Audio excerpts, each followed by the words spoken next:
This boss is essentially gonna be Pontiff 2.0, but way harder.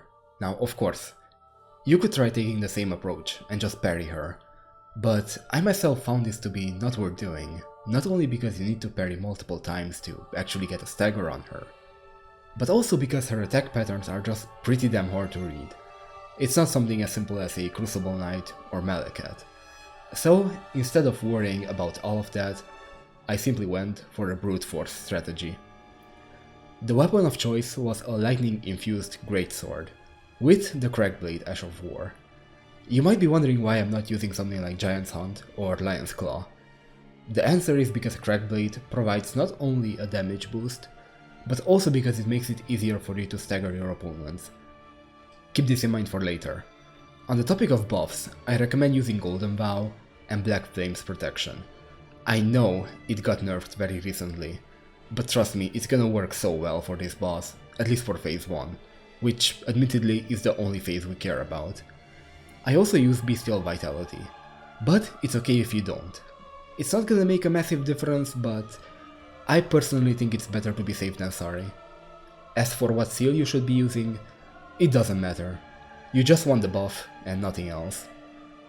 In regards to talismans, you definitely want the Dragon Crest Great Shield. This boss does a lot of damage, and you're gonna be trading blows with her for the most part. This is also why I do not recommend Flame Granny's Strength, as opposed to Black Flame's Protection. She will otherwise melt you, trust me. The other important talisman will be the Axe Talisman and the Lightning Scorpion Charm. From what I have noticed, she seems to be weak to lightning, and after you knock her down, you can use that time to do a fully charged attack, so you will greatly benefit from the boost you receive from the Axe Talisman. Lastly, I had the Greatjar's Arsenal on, but if you want to use something else, go ahead. You have a lot more freedom with this one.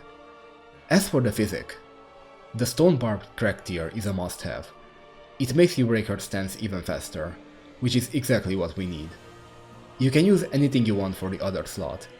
I went for the lightning damage tier, but the charged attack tier should work well too. Now then, onto the fight. Remember the crouch poke meta with the greatsword? Yeah, let's just say it's kind of back. The majority of the attacks you're gonna do are gonna be pokes after you roll.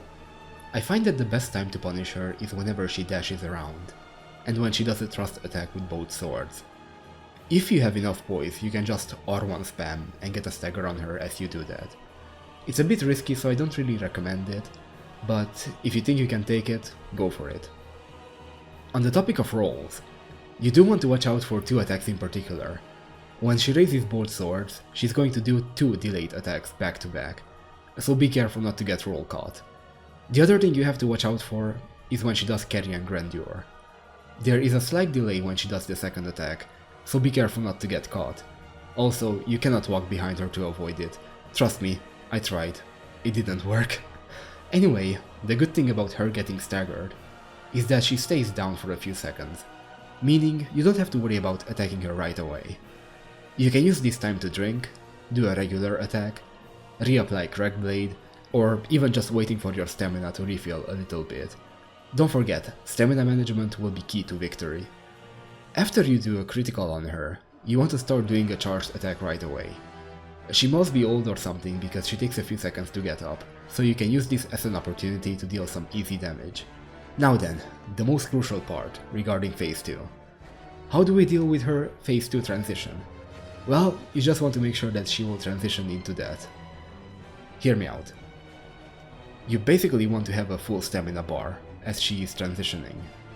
If you still have Crackblade and the physic on, which you should, you are gonna be able to stagger her in 3 charged attacks, and that should do it.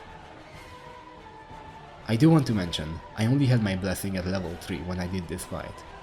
Part of me wanted to get it higher, but I was way too stubborn to do that. But don't be shy about going out of your way and actually just getting a few more levels in that regard. It's gonna help, trust me. Also, if you want to summon, you know the drill. Just go for the Mimic tier. Anyway, I hope this helped at least someone. Have fun with the DLC, everyone. And I will see you again, soon. Take care, everybody.